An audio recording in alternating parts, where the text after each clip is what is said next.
मैं आज अपने घर मैं अपने घर अपने वतन जहाँ पैदा हुआ, जहाँ बड़ा हुआ, जहाँ से पढ़ लिख के गया, वहाँ आज मेरे दोस्त रिश्तेदार के बच्चे की शादी में मैं आया और मैं उनको बहुत बहुत मुबारकबाद बधाई देने आया हूँ।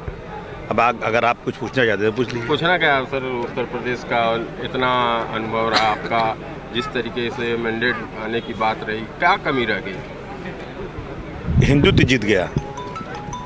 लोग जो बेचारे शरीफ लोग हैं, जो भोले लोग हैं, जो किसान हैं, ऐसे लोगों को धर्म के नाम पर, जात के नाम पर वर्गला कर, बेवकूफ़ बनाकर, झूठ बोलकर जो लोग काम करते हैं वो इसी होता है। नहीं तो आपने बोला हिंदुत्व जीत गया, तो जो किसान और जो इस भोले लोग की आप बात कर रहे हैं वो हिंदू थे या मुसलमान थे? नहीं, वो इंसान थे।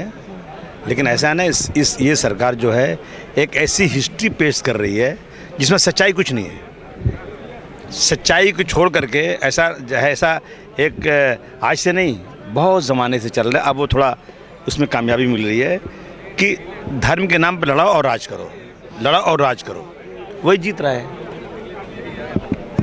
नहीं सर, अगर धर्म की बात किया जाए या एक जाति, धर्म के नाम पे चुनाव जीता जा रहा है। काम के बल पर जीता जाता तो फिर लोग कहते कि ऑक्सीजन नहीं मिल रही थी, लोग मर रहे थे। लोग ये कहते सोचते ये कि जो है लकड़ियाँ नहीं थी जलाने के लिए, मुर्दों को जगह नहीं थी और लाशों को बिगड़ जलाए हुए लोगों ने बहा दिया गंगा जमुना में, और उसे कुत्ते भी खा रहे हैं, सामने दिख रहा है। लोग अपनी लाशों को एम्बुलेंस नहीं मिल रही, साइकिल पे ले जा रहे हैं, लाशों को लोग कंधे पे लेके जा रहे हैं। अस्पताल में लोग जो है दवाई नहीं मिलने से जान जा रही है लोगों की। लोगों ने कोविड में कितनी तकलीफ उठाई, ये तो इशू बना नहीं ना, ये सब कोई इशू नहीं। इशू तो सिर्फ ये है कि एक इस तरह का इशू बन रहा है जिससे लोगों के जज्बात को भड़काया जाए। अच्छा, कश्मीर फाइल आपने देखी क्या? नहीं, मैंने देखी नहीं, लेकिन मैंने सुनी ज़रूर है। कश्मीर की फ़ाइल जो है अगर दिखाना है तो गुजरात फाइल भी दिखा दो, मुंबई के 92 का वो दंगा भी दिखा दो, मेरे पास है। एक आदमी खुलेआम कह रहा है कि मैंने 100 मुसलमानों को मारा, जलाया, पेट्रोल पंप वाले ने मुझे पेट्रोल भी फ्री दे दिया और मेरी ज़मानत नहीं हो रही थी, लेकिन मुझे मुख्यमंत्री ने कहा कि तुम घबराओ मत, मैं अच्छा बेंच बिठाऊंगा और ज़मानत करा दूंगा। मैं नहीं कह रहा हूँ ये बात, ये मेरी बनाई बात नहीं, मेरे पास है, इसमें है टेप में। और वो छूट कर आ गया, एक दिन अच्छी बेंच बिठाया, छूट कर आ गया। वो औरत कह रही है कि नीचे से बच्चे जो प्रेग्नेंट औरतें थीं, सरिया डाल दिया नीचे से ऊपर तक, और कितने औरतों को मार दिया, तलवार से पेट फाड़ के बच्चों को मार दिया। वो फाइल नहीं दिखाएंगे क्या? ये सब इस चीज़ें क्या है, मतलब ये सब चीज़ें। और मेरे पास है कि 30 साल से कश्मीर के अंदर आतंकवाद बढ़ रहा है। जन्म हुआ 90 से बढ़ रहा है, और उसकी एक जो है RTI डाली गई है। RTI कौन देता है जवाब? गवर्नमेंट देती है, उसका डिपार्टमेंट होता है। उसने जवाब दिया है कि कश्मीर में पूरे 30 सालों में 1724 लोग मारे गए आतंकवाद में। कितने? 1724। उसमें सिर्फ 89 पंडित हैं, यानी 1724 के 5%, बाकी सब मुस्लिम हैं और थोड़े से सिख हैं। समझा आपने?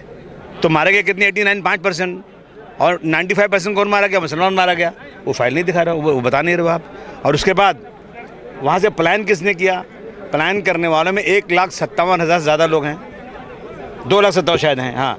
और उसमें 12,000 मुसलमान हैं, बाकी सब पंडित हैं। तो प्लान किसने किया? जो कश्मीर में रहता था अपनी ज़मीन को छोड़कर चला गया वहाँ से, और जो मारा जा रहा था ज़्यादा वो वहाँ बैठा हुआ है। अब उल्टा दिखा रहे हो आप इसे। और ये पूछा गया कि साहब अब सरकारें तो उन्हीं की चली रही, 15 सालों से सरकार उन्हीं की, उसके पहले भी थी, जगमोहन थे वहाँ पर, वही सरकार उनकी थी।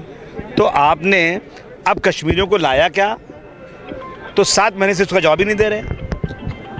अंधेर नगरी चौपट राजा, ऐसी चीज़ें सिर्फ इसलिए लाई जा रही हैं कि यहाँ के हमारे हिंदू भाइयों के दिलो दिमाग में मुसलमानों के ख़िलाफ़ एक ऐसा झगड़ा हो जाए कि फिल्म देखने के बाद, आने के बाद वैसे जज्बात में आते हैं कि जहाँ कोई मुसलमान ने मार दो इसको, काट दो इसको। ये क्या है? ये देश चलेगा इस तरह से क्या? यानी इस तरह देश नहीं, देश चलेगा मोहब्बत से, प्यार से। अब आज जो है कहीं गीता बांटी जा रही है। गीता, अरे गीता पढ़ना है तो घर में पढ़ो। मैं गीता क्यों पढ़ूँ? मैं मुसलमान हूँ, मैं कुरान पढ़ूँगा।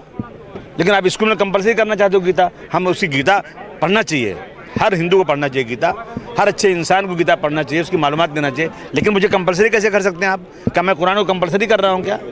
ये सब चीज़ें जो है ना, सिर्फ एक एक चीज़ों को देखेंगे आप ना, देश जो है जुनूसाइड की तरफ बढ़ रहा है, देश जो है ना कत्लेआम खून की तरफ बढ़ रहा है, नफरत बढ़ रही है, इसलिए देश का नुकसान होगा। कहते हैं जलेंगे हम तो जल जाएगा सारा गुलसिता माली, समझ मत सहने गुलशन में मेरा ये आशियाना है। आग लगेगी तो सबका घर जलेगा।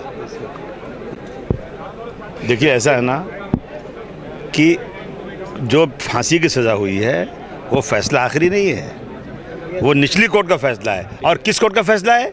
गुजरात की कोर्ट का। वही गुजरात जहां बेस्ट बेकरी का केस, जहां बिल्किस बानो के केस में कोर्ट को कहना पड़ा कि गुजरात की अदालत में फैसला नहीं होगा सही, इसको मुंबई की अदालत में ले जाओ, तो मुंबई की अदालत में मुकदमा चला। वही गुजरात है ना। और अभी 38 पूरी दुनिया में 38 लोगों को एक साथ फांसी कहीं हुई क्या आज तक? ये तो सिर्फ उस फैसला 6 महीने से रोक कर रखा हुआ था, इंतज़ार था कि इलेक्शन आएगा, ये फैसला सुनाएंगे और पोलराइज करेंगे। ईच एंड एवरीथिंग एवरीवेयर से पोलराइज। देखिए अगर कोई आतंकवादी है ना, उसको सज़ा होनी चाहिए। लेकिन आप सुन लीजिए, ठाकुर प्रज्ञा सिंह, पुरोहित, पांडे, जो लोग पकड़े गए हैं बम ब्लास्ट के अंदर मालेगांव में, कौन कोर्ट में केस कौन ले जाता है? सरकारी वकील। गवाह कौन पेश करता है? सरकारी वकील। जज के पास कागजात कौन देता है? सरकारी वकील। सरकारी वकील कह रही है मुंबई के अंदर कि मुझे ऊपर से दबाव है कि इन मुलजिमों के खिलाफ आप जो है नरमी बरतो। अब क्या हो रहा है? वो सब छूट रहे हैं, कोई सज़ा किसी को होगी नहीं। अगर आप जज के पास सारे सबूत नहीं दोगे तो सज़ा कहाँ से होगी? तो ऐसा है ना भैया कि अब कोर्ट है, कचहरी है, ईडी है, इनकम टैक्स है, ये सब का सब साहब के हाथ में है।